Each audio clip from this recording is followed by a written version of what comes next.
Vai tev tiešām šķiet, ka ar elektroautovu ceļot ir sarežģīti? Vēlos ar tevi padalīties ar 4 svarīgākajām lietām, kas ceļošanu ar elektroautovu var padarīt ērtu un patīkamu. Pati es esmu devusies uz skaistākajām Latvijas vietām un arī apceļojis Baltiju.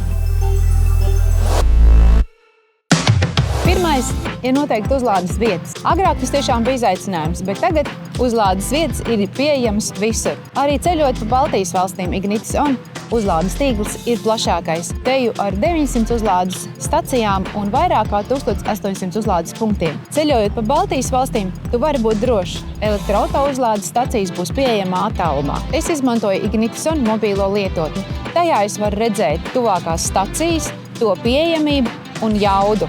Otrais. Mūsdienās tu vairs neplāno ceļojumu izmantojot papīra kartes. To izdara tavā vietā navigācija. Navigācijā norāda, ka brauc ar elektroautovu, ja iespējams iestatījumos norāda arī vidējo elektroautovu patēriņu, un navigācija pat izplānos maršrutu ar nepieciešamām uzlādes pieturas vietām. Trešā lieta – uzlāde līdzvērtīgi atpūtai. Daudz domā, ka uzlāde ir sarežģīta, taču tā nav.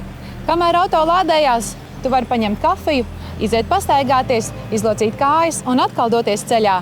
Ceturtā lieta – tālāki braucieni.